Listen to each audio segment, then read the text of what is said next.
The Checkpoints is presented by pharmaceutical company GM Pharma.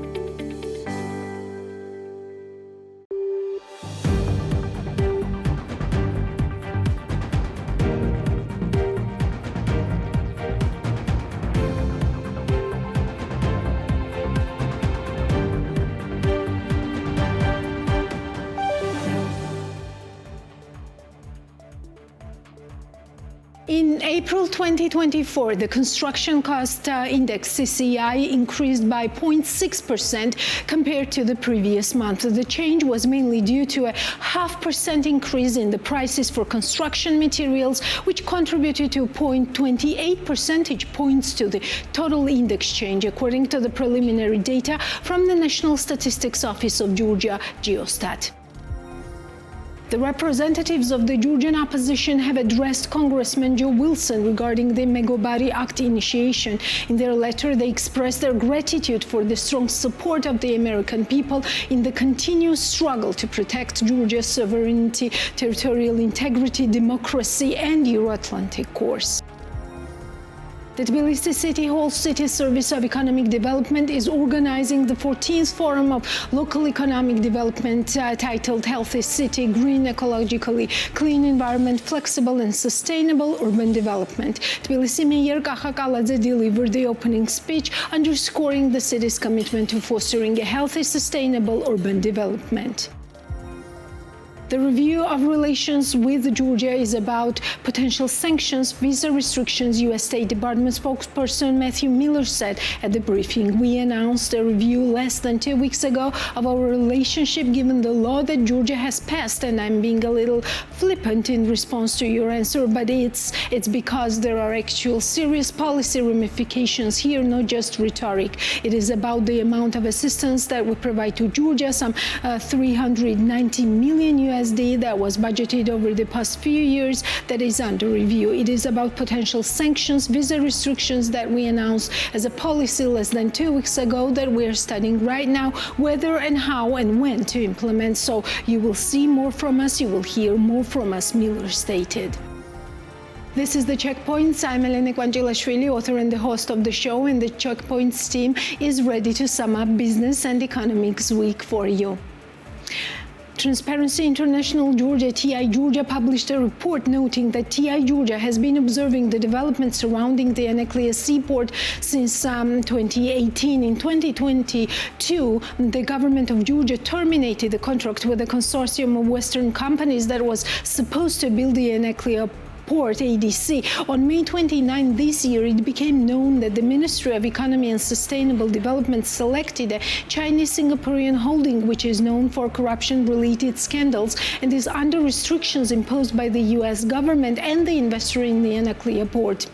The Minister of Economy, Leman Davitashvili, has stated that the investment volume of the first phase of the project is 600 million USD. 51% of the Anaklia port will remain under the ownership of the government of Georgia, while a 49% stake will be owned by the Chinese-Singaporean holding. The consortium selected for the port's construction includes the Chinese state company China Communications Construction Company Limited, CCC, and China Harbour Investment Ltd, which is registered in Singapore but is a subsidiary of the same Chinese state company. In addition, subcontractors of the consortium are China Road and Bridge Corporation and Qingdao Port International Corporation. Since June 2021, the leading company of the Chinese consortium, China Communications Construction Company Limited, has been under restrictions on the part of the U.S. It has been included in the consolidated sanctions list known as the N list of the Office of Foreign Asset Control, OFAC, of the U.S. of the U.S. Department of the Treasury due to its being a part of the Chinese military-industrial complex. Companies included in this list are not barred from access to assets and from carrying out financial transactions, but they are subject to certain restrictions. In accordance with the U.S. Export Administration regulations, if American companies want to carry out transactions related to certain types of export, re-export, and transfers of technologies with companies included in this list, they are to obtain a permission from the government. This means that Georgia does not violate the regime of sanctions by cooperating with CCCC, although the Chinese company included in the non-SDN list is prohibited from purchasing U.S.-produced components without the U.S. government's permission. CCCC is one of the largest state-owned Chinese companies that is focused on the construction and operation of large infrastructure projects, including ports, airports, and so forth. CCCC and several of its subsidiaries were included in the U.S. OFAC list due to construction of artificial islands for the Chinese army in the South China Sea. According to the U.S. assessment, the construction of the islands violated the norms of international law. CCCC has been accused of facts of corruption on several occasions. In 2009, the World Bank prohibited the company from participating in its projects for 8 years due to the revelation of facts of corruption in a tender announced by the government of the Philippines. In 2009, a subsidiary company of the same company paid a bribe to 19 million USD to the son of the country's president in Equatorial Guinea in return for this help in a tender. In 2014, a subsidiary of CCCC built a center for advanced technology education in Ecuador. Several years after construction, more than 80% of the campus facilities are unusable due to structural failures. In 2018, the government of Bangladesh prohibited the operations of a subsidiary of the company China Harbor Engineering Company for offering bribes to government officials. The same year, the government of Malaysia suspended a railroad project of the company. The reason here was also corruption. A subsidiary of CCC, China Road and Bridge Corporation, which is also involved in the Anaklia Port project, has been operated in Georgia since 2018. Specifically, it has been building the Ubisa-Shorapani section of the East-West Highway. The construction works were financed by the European Investment Bank, EIB. Since November 2021, China Road and Bridge Corporation has been building the Tsunari Bypass Road, which is being implemented with the support of the Asian Development Bank, ADB. On September the 10th, 2020, the U.S. Embassy to Georgia released information regarding CCC, in which they point out that the activities of the Chinese company in developing countries are distinguished by shoddy construction, labor abuses, environmental damage, and unsustainable debt. The spokesperson for the U.S. Department of State made a similar statement on June the 1st this year. He additionally noted that it is important to make sure that Georgia's security and sovereignty or the security of the country's Euro-Atlantic partners are not threatened. Bringing Chinese to Anaklia on such a large scale is a step in our ties with our American and European friends, said the president of Georgia, Salome Zurabishvili, at the reception of the representatives of the opposition political parties who signed the Georgian charter. According to Zurabishvili, the process kicks off today, and it will not be easy as there will be delays and unpleasant moments, but this is the only opportunity. The president believes it is an obvious choice to save the European path. I won't say anything about bringing Chinese to Anaklia on such a large scale, which is a step in our ties with our American and European friends. It makes no difference to me in whichever manner you participate. I give a formula of unity, which is in this process around this document commitments, and I will be very strict about their fulfillment. In this role, I feel that I'm responsible to the people from whom I get some confidence because they like this document and they see a solution, a relief, and a way. With this document, we earned some trust from the community and partners because they see that these are the steps that they thought about and fit their requirements. This is the aim. The aim is not the elections themselves, rather the elections serve as a way of fulfilling the charter and returning us to Europe. This will necessitate significant mobilization of people since elections in our nation are won under extremely tough circumstances, but elections are always won. This mobilization also extends to the diaspora, which was previously inert and had not not been pushed to become more engaged in the elections today is an entirely different story. The nation's destiny is being decided, the president asserted. Zurabishvili went on to say that despite larger-scale challenges throughout the world, Georgia is still in the focus of international partners.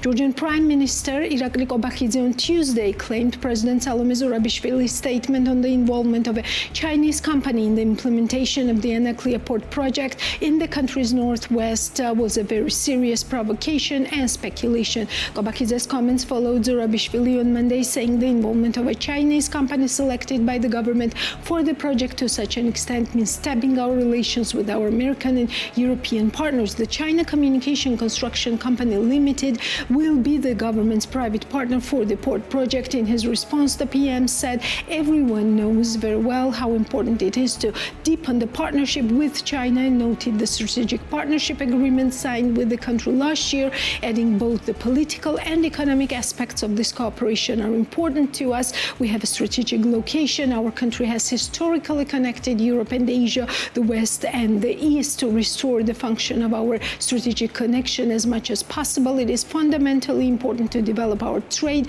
and economic relations with China, and naturally the implementation of the Anaklia project together with Chinese partners will make this task qualitatively easier for us, he added. The PM stated strengthening trade and economic ties with China was important for the government and noted implementation of the project with the company would facilitate this task. Next week, the checkpoints will provide an ADC, Anaklia Development Consortium's perspective on the project, so stay tuned. Before that, what was new in business this week? Natia Taktakishvili will tell us more. Company Rooms Hotel launched a new production line of bread and cookies with an investment of $1.5 million USD. High-quality products are available for the customers from June 1 under the brand Rooms Bakery.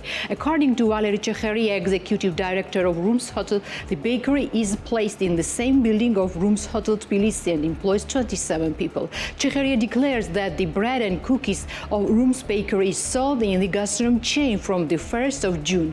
The bakery produces sourdough bread, croissants, and other pastries. Georgian and Italian high-quality wheat varieties from the farms included in our group are mixed, so premium quality products are made from this flour. Today, Rooms Bakery supplies over 5 restaurants with bread and cookies, and from June 1, our products will be presented in gastronomy, says the Executive Director of Rooms Hotel. According to Chekheria, the new project creates 32 jobs in total, including the supply chains. Rooms Hotel unites hotels in Tbilisi, Kazbeki, Bakuriani, and Batumi.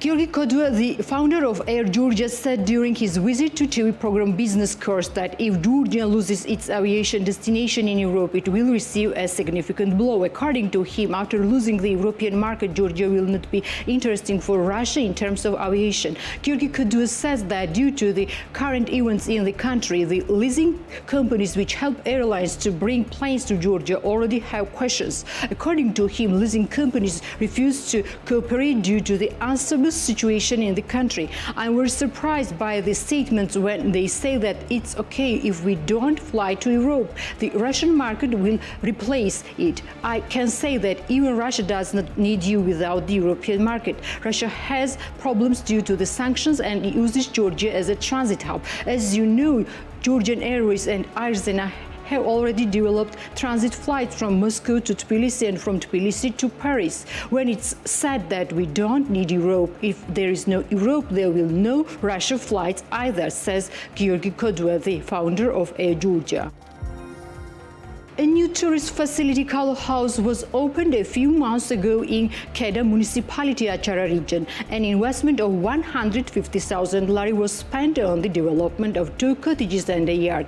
Tamuna Khilaridze, the founder of the new tourist facility, told BMDG that this is a family business which construction started with their own funds at the end of last year and it was put into operation in December 2023. Tourism is becoming more and more popular in the mountainous regions of Achara. Therefore, my husband and I wanted to organize a tourist facility for a long time. We have been able to do this late last year. Kalo House combines 2 cottages where guests will find Acharan cuisine and related relaxing environment and beautiful views of the highlands of Ajara. It hasn't been a long time since we opened, and the demand is mainly from the locals, although we have also hosted foreign tourists, Tamuna Khilaridze notes. As the founder of Kalo House also offers their guests to organize tours to local tourist locations. Booking a cottage for one night for two persons costs 200 lari, and the price varies according to the season. Atom Kids plans to export its products to the USA. The founder of the company, Nino Baramidze, spoke about it with TV program Women's Narrative. Our company is growing day by day. We have customers who are actively involved in the development of experiments. Currently, we are developing new ideas and plan to launch an online platform. This will allow us to present a variety of products both in Georgia and abroad.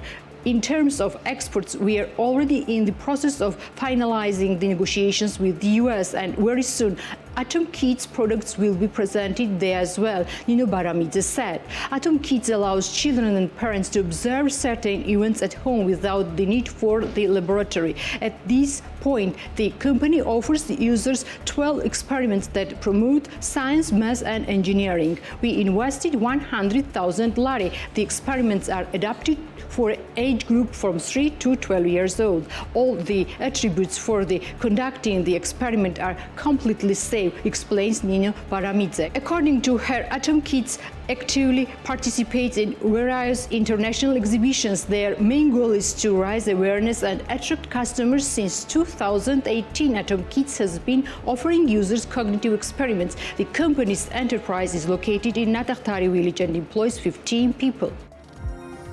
The furniture brand Sovgama expanded and opened a new enterprise in the village of Teleti. Zura Kvaratskhelia, the founder of the company, told TV program Women's Narrative. Initially, we had Sovgama enterprise in Tbilisi on 400 square meters, and the new enterprise is located on 3,000 square meters, which started operating in January. The goal of the new enterprise is the serial production of woven furniture. In addition, we plan to start the production of iron furniture as well, said Zura Kvaratskhelia. According to him, the new factory of Sovgama was retooled and a painting room was added, and 500 square meters were allocated directly for the furniture production process. In total, the initial investment in the new enterprise of Sovgama amounted to over 200,000 lari. Productivity has increased with the help of the new enterprise, and if we put one specific model into serial production, we will produce at least 80 pieces per month. As for the price of the product, it depends on the complexity of the production,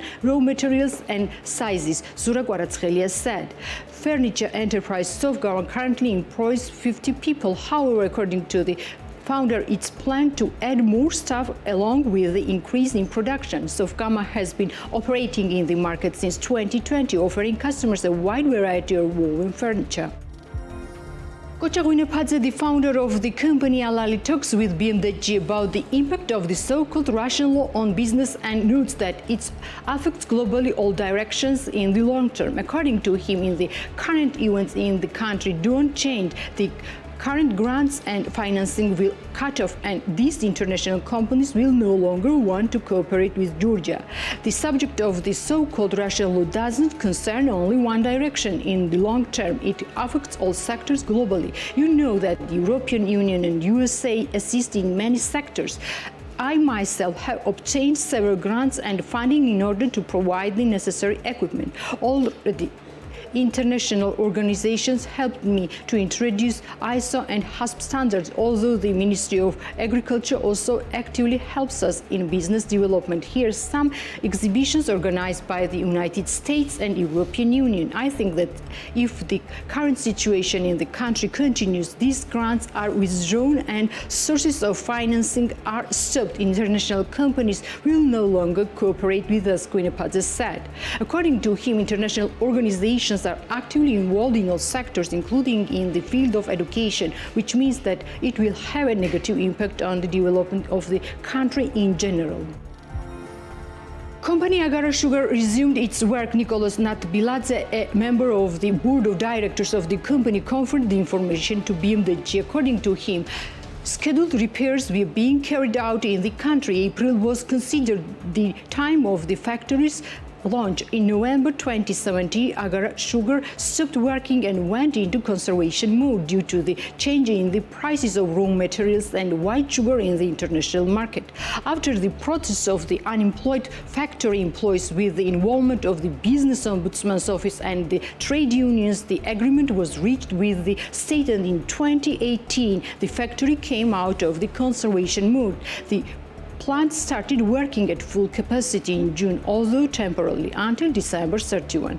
After that, the local production of sugar works in a certain cyclical manner. Now on to Armenia. Armenia's economic growth and development strategy is focused on diversifying the economy, supporting local industries, and positioning the country as a high-tech hub and transport corridor. While there is potential for growth, concerns about currency fluctuations, debt levels, and reliance on exports remain. In an interview with BMG Yerevan office, Armenian Finance Minister Vahe Hovhannisyan emphasizes the need to balance economic growth with stability and sustainability. Welcome to BMG. Yerevan Bureau of Business Media, Georgia, conducts an interview with Armenian Finance Minister Vahe Hovhannisyan. Mr. Minister, thank you for this opportunity. Hello. Mr. Minister, in the first quarter of 2024, economic activity in Armenia increased by more than 40% compared to the same period of last year. Is it the truly of result Armenian economy, or is it growing faster than its real potential? Thank you for this interview. You are right. Our economy in last few years was growing faster than its potential. Of course, the good news is that during this time also our potential have increased. When we are talking about the first quarter, first of all, we need to indicate that the GDP growth was around 9%, but there is also a process of double checking by the statistical committee. So our estimation of the real growth is around 7.5%. We have to take into account all the flows, including the jewelry that is happening in our economy, and we have to filter in order to have a real understanding of what's happening in our economy. Mr. Minister, about the jewelry and manufacturing industry, do you believe that Armenian economy is showing signs of Dutch disease, becoming more dependent in external factors? Of course, our economy, being small, is highly affected by the external factors. And yes, there is a risk, but we are taking efforts for diversifying our economy while being dependent on the external economies. We have to diversify these economies and to decrease our dependency from only one economy. Though, of course, we all understand that we are part of Eurasian Economic Union, and a majority of our trade flow naturally happens with Eurasian Economic Union. However, increasing productivity of our businesses and competitiveness of our private sector has no other alternative if we want to have long-lasting, stable growth and avoid having any turbulences which will happen with any external change of any factors. Mr. Minister, what is the government doing to uplift other sectors of Armenian economy? We are having a big package of support to agriculture, to grow intensive agriculture in Armenia. I think in 2023, around more than 40 billion dirhams was provided to the sector. And we see that the volume of the intensive orchards have increased. We have a support to the IT sector, and I hope very soon we will introduce a new package of support to the IT sector, because you know there is this high competition in the world to attract and retain good quality IT professionals. And we would like to create all the necessary environment for global IT companies to be represented in Armenia and have good conditions for their employees to live here. We also provide a very attractive support for modernizing businesses. For example, we subsidize the interest rates for the leasing if any business would like to invest in new technologies.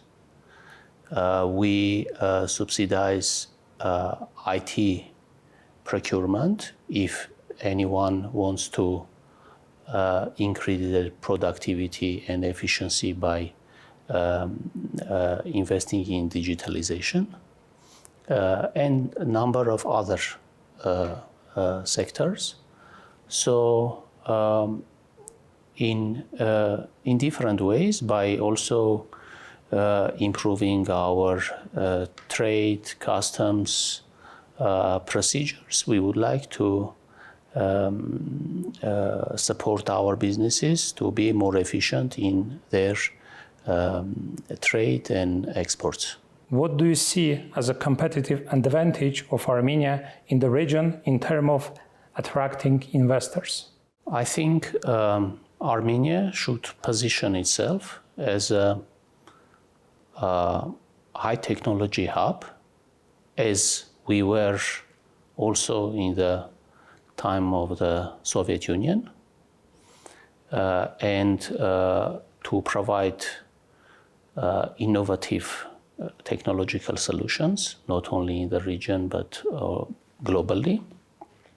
I think in the last few years we see positive signals for this direction. And also we are currently actively discussing our participation in the Middle Corridor with our Crossroads of Peace initiative. And I think Armenia should also be a country which is supporting overall region in becoming a transport corridor between Asia and Europe. What about the Armenian finance minister forecast for economic growth at the end of this year? Generally, in Ministry of Finance, we create different scenarios for economic growth, and we have, as you know, we have a targeted 7% growth with our budget, and we generally advise the government what should be done in order to achieve this target.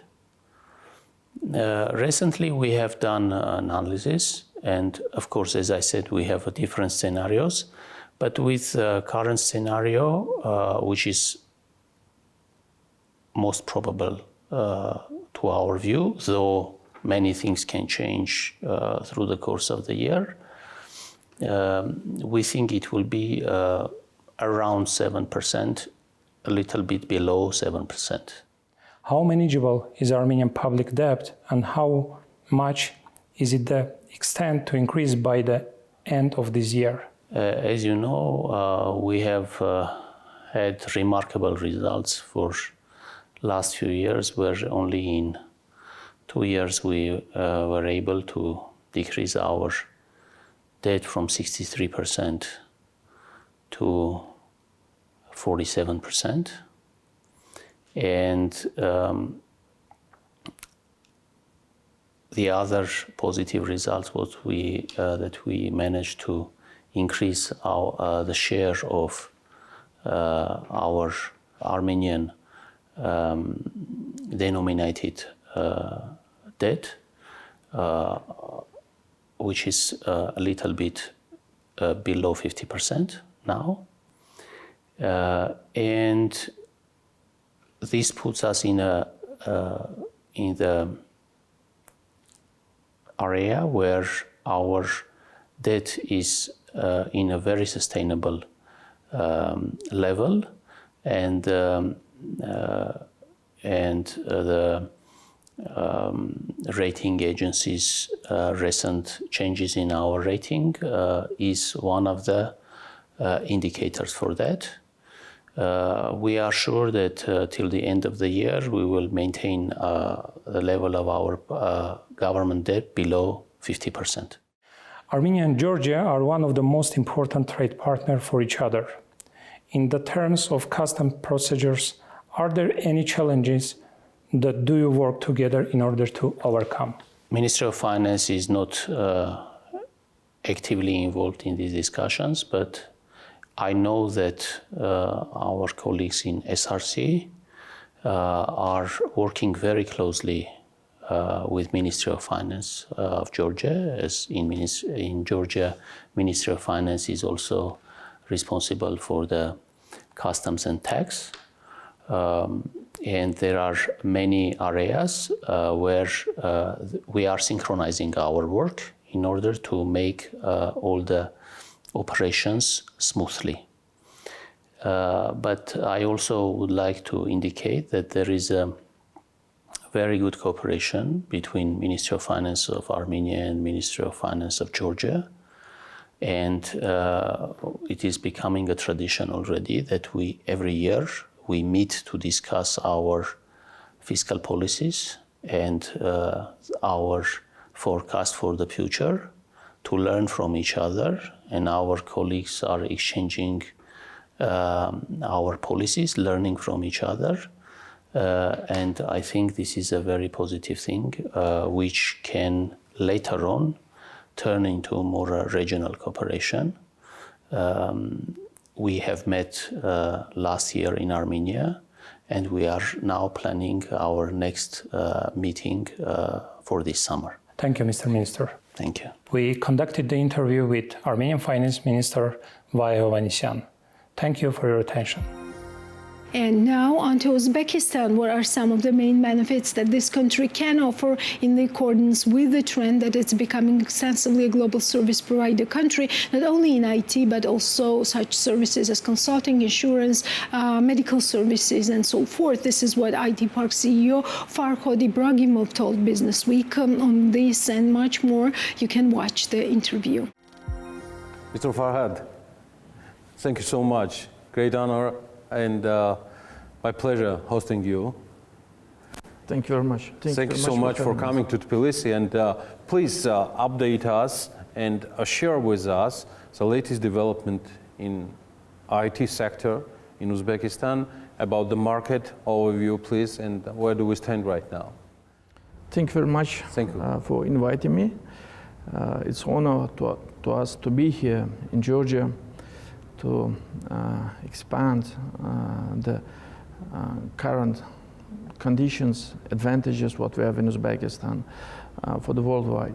And Georgia is one of our target market, which is with the companies who are the base here, who are serving the CIS market or the other neighbor markets. And we are here to show the Uzbekistan potential. If we talk with the Uzbekistan itself, now we are very close and similar with the cultural with the Georgia, because all of countries in our region, mostly with the most Soviet Union countries, right? And Uzbekistan was famous at that time, I mean, for the people with our ages, mostly with agriculture. If you remember, it was the cotton fields, yes, everywhere. And after the independence, 1991, Uzbekistan mostly become more also not only with agriculture, with the mineral resources, and unfortunately sometimes with the main workforce in Russia or the Western countries. A lot of people working there at that time. And I remember myself, it's 2016, the president election, a new president came, and the strategy of development changed. If we before produced the agriculture, now we are producing the latest product. It's not just producing cotton, we are selling the textile, finally. The same starting to do with technologies as well. Technologies, but technologies consist of starting with the human potential, human capital.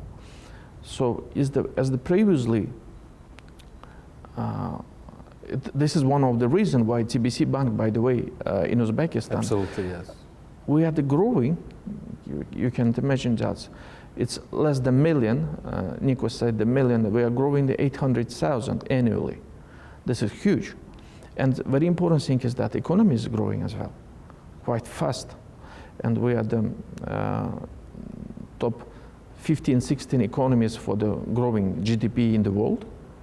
And the important thing is that development strategy is changing. And I will concentrate on the IT side. As I told you, Uzbekistan is highly growing rate in Uzbekistan. This is the first 37 million. And when we were independent in 1991, it was only the 18 million at that time. It's more than 50% growing. This is the first important. And I think it means that a lot of youngsters are in the market. Just imagine 60% of that 37 million is under the 30. This is huge power. Indeed. This is huge power. But the thing is, another issue is happened is with the finding the jobs for the youngsters, right? And the fastest way, from the experience, it makes through technology. I mean, to train them, to buy the laptops, computers, and we calculate it cost about the 2,000 per person to be ready to be as the labor for the employee of the companies. Governments pay no more than 2,000. If we compare with the agriculture or any kind of other production, it's 10 times, 15 times expensive. This is one reason. The second one, Uzbekistan is double landlocked country. For Georgia, this is something new, but if we want to reach the ocean, we should cross the borders of the two countries. We don't have any seas or the oceans with us. And it means us, if we want to export, each country should export something. If we want to export our advantages as the agriculture, that's not possible to export for the Western countries. That's not easy. And even if it's possible, that become very expensive. Not profitable. Yes. Less profitable. Less profitable if it's the competitors with another markets. And the thing is, if we want to become the equal with the whole world, is let's train the people and provide the services through internet. Then we become the equal with everyone. So that was the strategy. Everything is started in 2017 at that time. And if you want to say the current status of what's going on in IT, you should know what it was before. And at that time, it was just, I'll tell you, it was, if we measure the export of our services in IT, it was less than $1 million in 2017, less than $1 million export. When I say the export, this is like if you have the products or if you have a clients overseas, you're serving them, and that's money which coming here as the salary, that cost the export at that time. It was 2017. No, it was, yes, 2017, less than $1 million. Now we reach 344 in 2023, 344 million. Revenues. So, revenues, yes. Totally in IT, it's more than billion in Uzbekistan, $1 billion. Mr. Ibrahimov, at the same time, while mentioning initiatives coming from President Mirziyoyev from 2016 to 2017, correct. Can we identify some incentives and benefits already launched within IT companies provided by Uzbekistan government and environment generally? Definitely. Just can you imagine yourself that the company which you're operating not pay any taxes? Zero. Zero taxes. It doesn't mean are you a foreign company, are you hiring the locals, it doesn't matter. If you are located, register the office in Uzbekistan and register the company in IT park. When I say the IT park, you shouldn't be located in specific area. It means that you are registering online and you're located wherever you want in all territory of Uzbekistan. Then you can get the 0% income tax. There is no social taxes, no any taxes. This is only the single tax is exists. This is for personal income tax. Personal income tax is the only paid tax. Only paid tax, but even in Uzbekistan, this is 12%, but in IT park, it's 7.5%. Why? Because we still have 7.5, because the pension of the laborers, employees should go finally. So this is zero everything. At the same time, allow me to follow the things like infrastructure provided for IT companies in Uzbekistan. There are a lot of articles in this regards, and I think you're the best who might be responsive in this. What are these details offered by Uzbekistan government? This is a very correct question, because when you say development of IT, this is not like only the zero tax. This is infrastructure as well. This is talent pool. Now we are concentrating on the infrastructure. And important things, Uzbekistan is still developing country.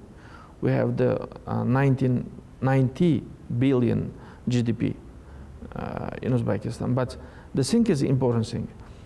If you compare with the other developing countries, with our territory, this is 100% reaching the internet, broadband, high-speed internet to the old schools. We spent a lot of money for that. It's starting from 2016, 17, hugely investing for the infrastructure. This is important, one, for the schools. All the hospitals, universities, everywhere we have the high-speed internet, even in the rural areas. And another thing is, for IT companies, if they won't be located out of Tashkent, this is our priority. To be located out of Tashkent, you will get the office spaces with the internet. But internet coming from the operators, right? And we are renting operator offices. In the Soviet time, if you remember, when you have we call it ATS. ATS is with the huge equipment. Specific equipment, yes, but there is no need for these equipments at the time. A lot of spaces are available. It could be not only in Uzbekistan, everywhere in CIS countries, I think. And we are the manufacturer. Newly we are the we are making the new offices with that buildings. We are investing for them. We are changing the buildings. Not the buildings, inside the lofts style and so on for office companies, open spaces. Yes, open spaces. And providing the offices in that buildings of the telecom offices. It means they have the buildings in each district. Uzbekistan have 205 districts across the whole republic. We have 205 offices, and we're investing in each of them. It is, I will tell you, this is all 205 of them is occupied already. Already occupied. And they are all out of Tashkent? Most of them? This is just 190 of them is out of Tashkent. But priority, Mr. Farhad, is to be out of Tashkent. Out of Tashkent, because, Tashkent is expensive. When we say that... as all the capitals. Yes, as all the capitals, right. But in the region, there are a lot of youngsters available, and all the trainings, all our investigation going outside, because the Tashkent developing itself. Our main goal is penetration, making the out of Tashkent. I'm more than sure that the person in your position, after describing all this attractiveness and decisions made by Uzbekistan government, might share with us some concrete success stories as well, already launched, while you're happy with, you figure out about the revenues, which is close to 400 million already in Uzbekistan, beginning from just 1 million in 2017. For 7 years. For 7 years, correct. At the same time, what can you identify as a definitely success stories, just one or a few? I will be more than happy to hear that. This is important thing, Uzbekistan, first West. Let me, before I'll tell the names, this is important. We are focusing for the B2B sector. This is not the famous companies, as probably you may heard. This is the companies who is serving another business in the United States or Europe. It means that this is back office companies. But that back office companies, they have 1,000 of employees. They are the most important. Yes, for us that's important. Because we are in the initial stage of development. And as soon as we reach some success stories for the 100,000 employees, then definitely the big companies start to come to Uzbekistan as well. But let me say that why we do that, because the Uzbekistan is big. Development of the products could be possible only in Tashkent. The access for the education not equal everywhere, and we cannot request or just expect from the people who are living in rural areas the same knowledge is in Tashkent. So that's why we are going to the outsourcing. That's why we're working for the B2B sector, and that's why the number of the people which is increasing but the name of the companies could be not as famous as probably the many of the people who is not in IT. But example, I'll give you the example. Please. The company which have in Georgia as well, EPAM system. Yes. EPAM, you know the EPAM. And I remember myself in 2017, first time, Arkady, he came to Tashkent. I was at that time CEO as well. And we didn't understand anything at that time. We were just starting. We didn't know anything. He said that potentially you're very good as for the increasing growing bursting rate, but there is nothing you have. You don't have you have only the incentives, that's all. But if you don't have a talent, if you don't have infrastructure, if no one know about you, that will be not easy to develop. Then the comprehensive work. But I remember he said that we will think about. Then after the 1 year, they set up the office. 4 people were hired at that time. It was not easy to find the right employees. Then we changed the classes. It was just informatic class, if you remember. But now in Uzbekistan, this is software development class. It means all the graduates of the school, high school graduates, they already had the opportunity to develop the software. So you invested hugely, A lot. Is this real? And it was starting with that meeting with the Arkady Dobrin and investigation for the infrastructure, education. Now this is a time for investigation to expand our advantages across the world, in the globe. This is a last what we should do. I mean, we are still developing all the 3. We are renewing, updating the legislation always, the same infrastructure. Finally, they reached the 1,000 of people, employees. They start with 4, yes. In 3 years, they reached the 1,000. 1,000. And they are still working quite successfully, Still, yes, they are developing still. So this is the story. This is one of the cases, and there are many cases. But you mentioned already in one of your answers about further development and progressing that the government, yourself, your agents, you're not stopping. I mean, you're continuing not just progressing, but it's a part of amendments within the legislation. Yes. It's a part of investing hugely in these regards. my last question, but not the least, what are the future projects and what are your incentives and your message to the rest of the world why Uzbekistan market will still be one of the most attractive for the rest of the world? With my experience to talk with the FDI companies who was interesting to come or expanding any new markets, for them it's important government support, political sponsorship of developing of outsourcing or the developing of IT. President should be involved, the government should be involved as the policy. This exists in Uzbekistan. This is important. Another thing is young generation, and if we compare with even the other developing markets, this is even the cheaper with the cost. With the salary, everything is cheaper. And important other thing is they have still available new pool of the talents in Uzbekistan, because you told me you are still continuing investigating.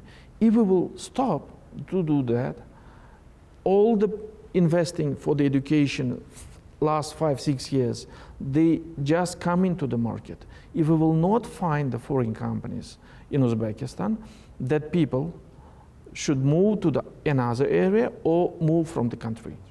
That's why this is a time to invite. And the government saying that openly, we do everything.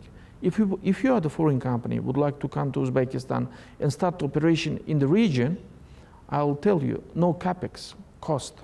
No, zero.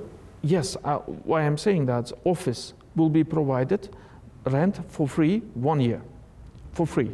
Any spaces if they request it. They should also invest for the furniture, equipments, computers, and Correct. so on. That will be by IT Park, by us, 100%. Only if, after the year passed, they said that, I'm not satisfied with Uzbekistan. I mean, you say me this, but finally I get not that kind of qualified employees and so on. This company can move from Uzbekistan without paying anything. But if he say that this is true, everything is very cool here, only then they just compensate the cost of the computers and the furniture. I mean, we are taking the risk. We call it zero risk. So, but the message is, Uzbekistan now becoming worldwide service providing country. This is not only IT, we equalize the IT with all possible services. Could it be consulting services, any insurance, medical billing? I mean, a lot of services which we could provide it by internet or the phone, it is now going to Uzbekistan.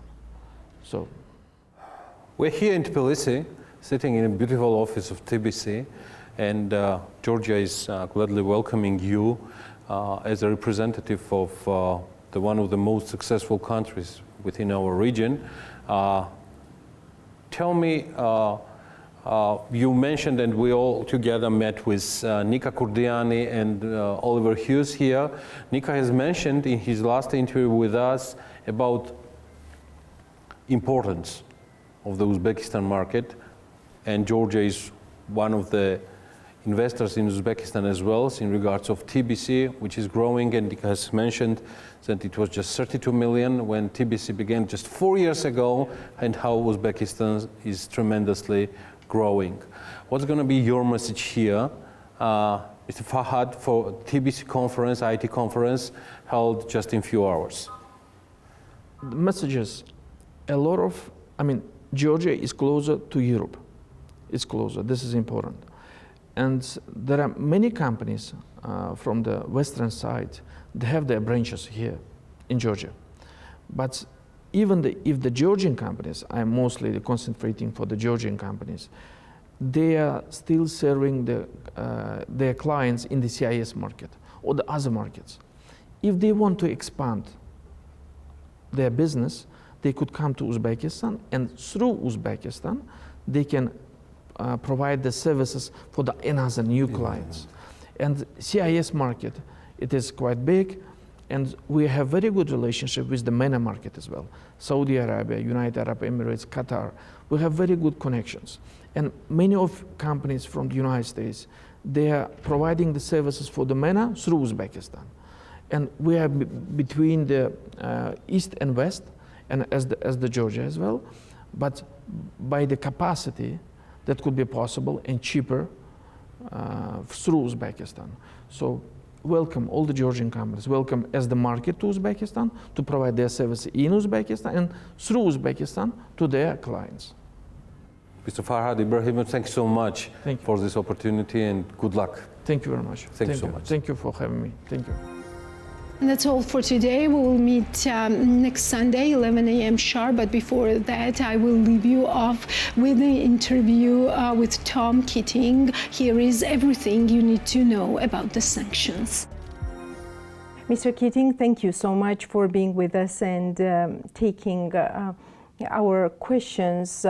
Let's start with what are some of the reasons that might be the basis of the decision to sanction countries and individuals.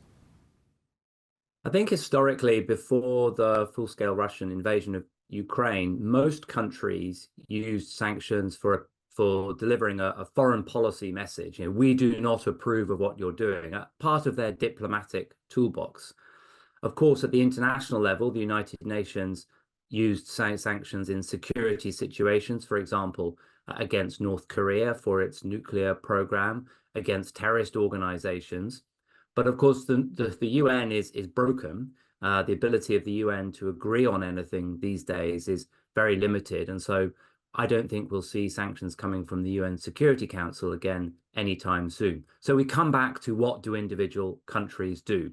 And historically, that's been about messaging. Now, of course, in the case of Russia, for Europe, for the US, for the UK, and other countries around the world, it's not just about messaging, it's about trying to disrupt the resourcing and the funding of the Russian military and its war in Ukraine.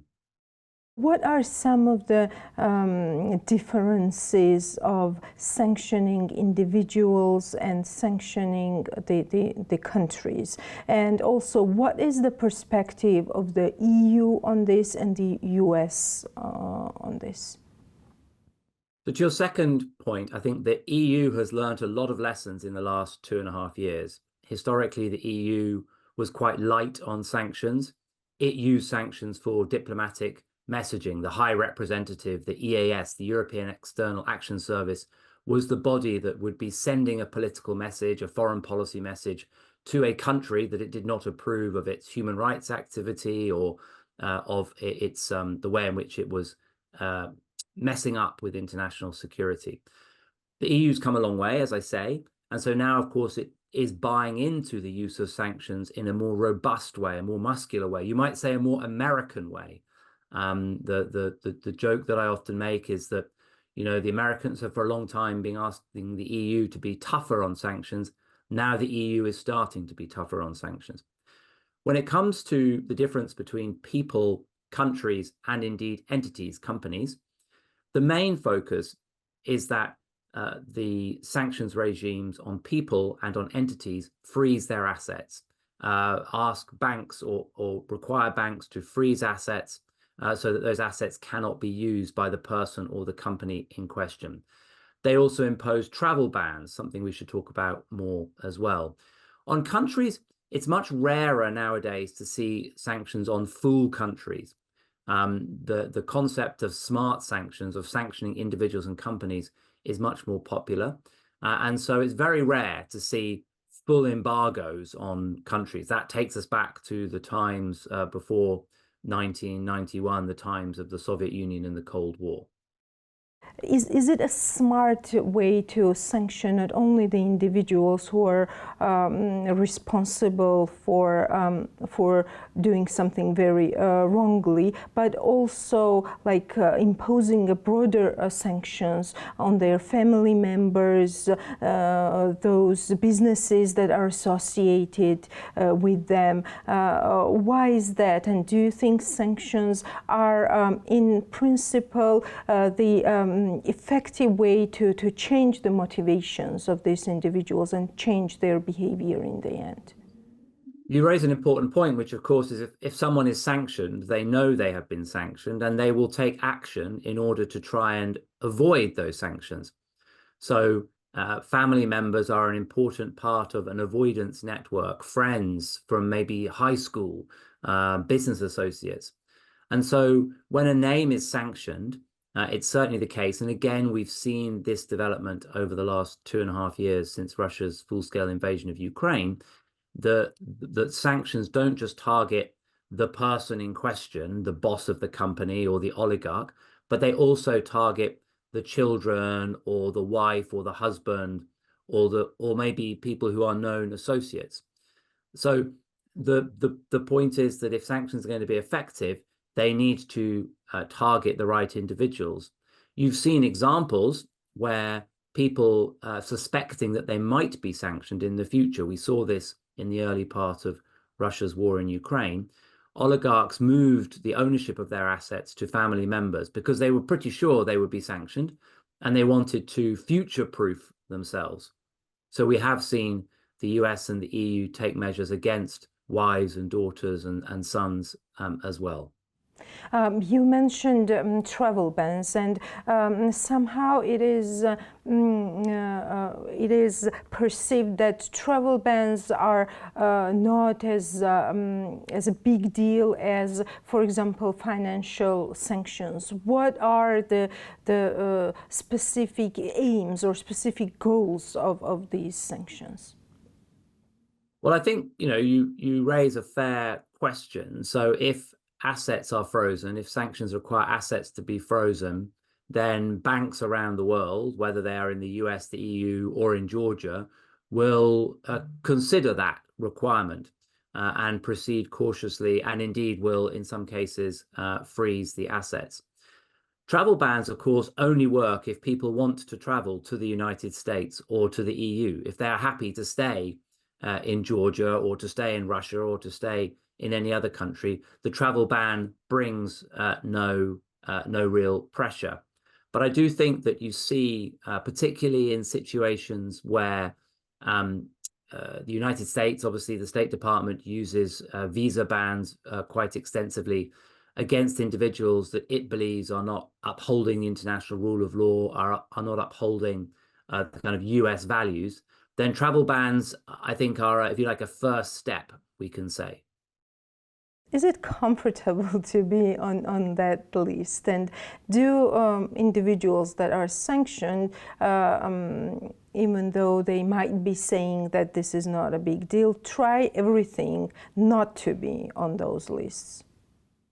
Oh, I'm sure they absolutely do, because there is no doubt that their life becomes more restricted. I think an important point to remember is that when somebody's name goes on one of these lists, it is generally public information.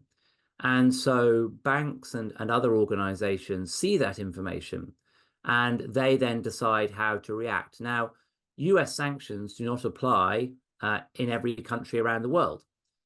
They don't apply, for example, in Georgia. But organizations in Georgia might say, well, we want to deal with the United States, and so therefore we are going to consider those US sanctions. So it will inevitably bring restrictions on people, regardless of whether the country in question that they come from is applying US or EU sanctions or not. How does this affect the image of the country when their high officials or individuals or businesses are sanctioned? Is there this direct link with the country and with the country's image? I come back to an earlier point, which is that first and foremost, sanctions are used by governments as a messaging tool. And so if the United States or the EU sanctions an individual, they are sending a message, which is that this person does not meet our values. This person does not accord with what we believe is the rule of law. And so inevitably it affects the image of that individual or that company, or indeed that country if that person is in a senior position in that country. So the sanctions, I think, are more than just about the freezing of the assets or the banning of visas. They definitely set a tone of what one government thinks of another country or another government. You mentioned EU and the more American way of dealing with sanctions. With this current statement of the EU that we all see that they are open for the enlargement and also for deepening, would that also mean that they will be more open to changing this behavior and to sending the signals that it will be more easier to impose now individual sanctions as well? I think for countries that are on the EU's accession path, as time goes by, there is an expectation from the EU that if that accession is to be successful, then that country needs to adhere to the expectations of the EU, the democratic standards and so forth. And so what this means is that the EU at that point has leverage. If a country wants to join the EU, then the EU has leverage to slow that down or to speed that up, depending on how the country is progressing. Once a country joins the EU, the leverage goes away. And so I think one can expect to see the EU use its leverage around the accession process as a way of trying to encourage countries to adhere to European values. And also, when we are talking about any country changing its course or changing its aspirations and then dealing with sanctions, is it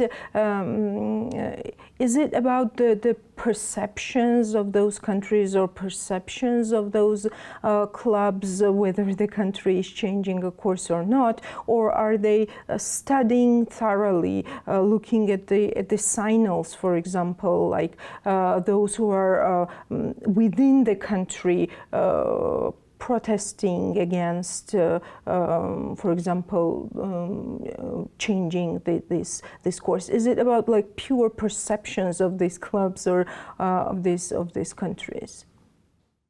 I think there are inevitably two tracks to this. The first is political, so if the EU is really encouraging a country to make progress, it will send positive political signals whenever it can.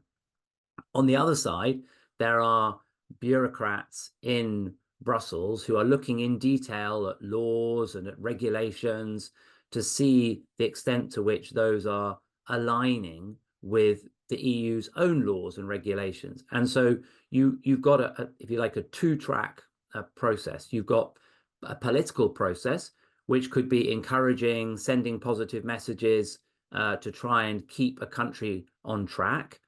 And then you've got the technical work being done by the European Commission, looking at the individual laws and regulations. And those two things have to line up. You can't join the EU if there are positive political messages. Yes, we want a country to join the EU, but at the same time, its legislation is not in line with what the EU requires. Strategic partnerships with other countries, like those countries that might be against what the EU or what the US stands, be it on a competitive level, be it on a political level, economic level, it doesn't matter at this point. Do you think like these types of strategic partnerships would be an alert sign for these clubs where the country wants to position itself in reality? Of course, understanding that this is the sovereign decision of any country, we're not talking about that, but could that be an alert sign also? I mean, inevitably, you make an important point there, which ultimately a country is free to make its own choices. It's free to make its own choices as to who it has partnerships with and how it operates. But blocs like the EU are also free to make their choices.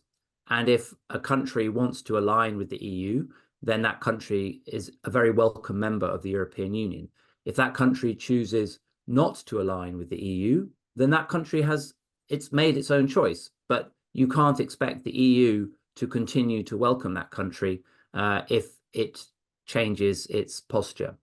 So as I say, it's a combination of politics, diplomacy, but then also technical factors which will determine whether or not a country can join the European Union. We have so many sanctions, lists, blacklists of the companies. How do they differ? And because sometimes there are questions whether the company is sanctioned or not, even though there are a lot of its parts that are being on the blacklist or even being sanctioned. How does that work? Is it like a cautious sign to deal with these kinds of companies, or is it safe to deal with them? So the sanctions landscape has become extremely complex. If you are a bank or a company, particularly if you're in a country like Georgia that is not part of the European Union sanctions regime, it's not part of the US sanctions regime, you have to tread very carefully. So there are certain banks in Georgia that are listed on the London Stock Exchange. Well, what does that mean for them, given that London is putting sanctions on Russia? You've got companies in Georgia that would like to trade with the European Union or with the United States. What do the US and the EU sanctions mean for them? So it's very complicated. And I think for Georgia, Georgia's geography is a good sign of the challenge that it faces on sanctions, because it finds itself bordering Russia, but it finds itself also wanting to have close relationships with the US and the EU. And that means, therefore, it needs to tread very carefully with sanctions regimes. Particularly, you'll notice that the United States, just these last few days, the Deputy Secretary of the US Treasury, Wally Adeyemo, has been making some strong statements about the importance of international partners adhering to Russian sanctions, and therefore, from a US perspective, and therefore, if you're a company in Georgia, you need to think very carefully about where you see your future. Do you see your future with the European Union, in which case it would make sense to align with EU sanctions? If you don't see your future in the European Union, then it's your choice as to how you want to operate. Thank you so much for that answer. And also let us talk a little bit about sanctions avoidance, be it international sanctions, be it individual sanctions. Is it easy to avoid them? And also what could be some of the consequences if you are caught avoiding them? I mean, trade data suggests that circumventing sanctions for Russia is relatively easy. But there is an important part in all of this, which is that whenever trade happens, there is also a financial flow. Banks are involved.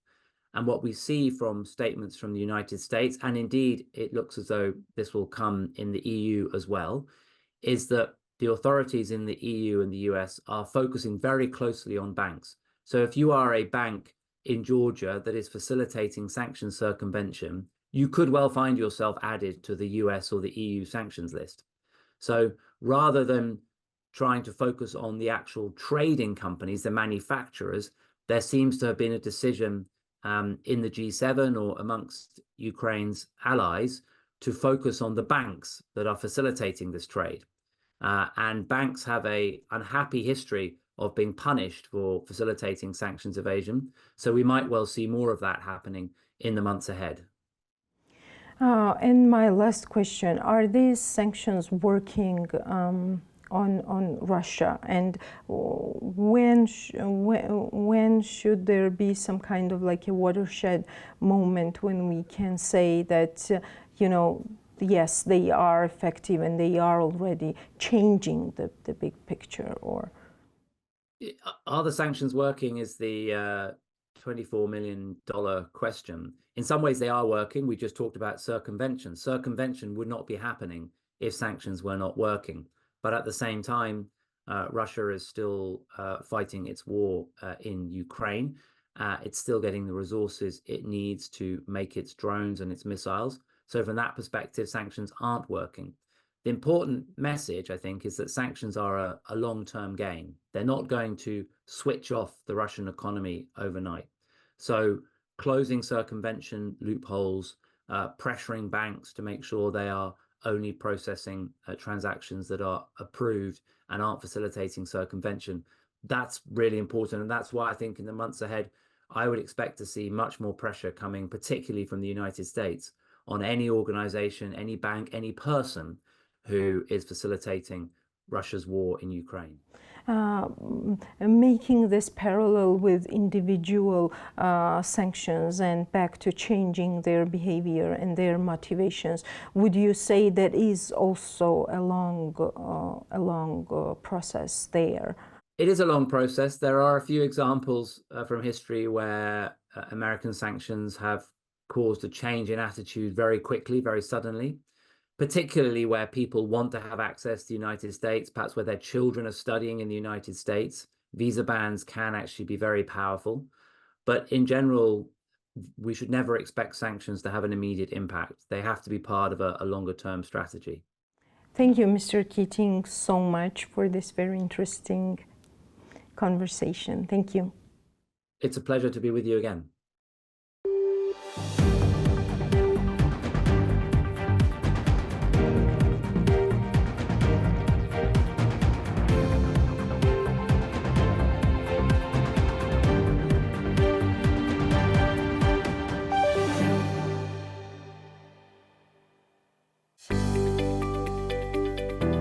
The Checkpoints is presented by pharmaceutical company GM Pharma.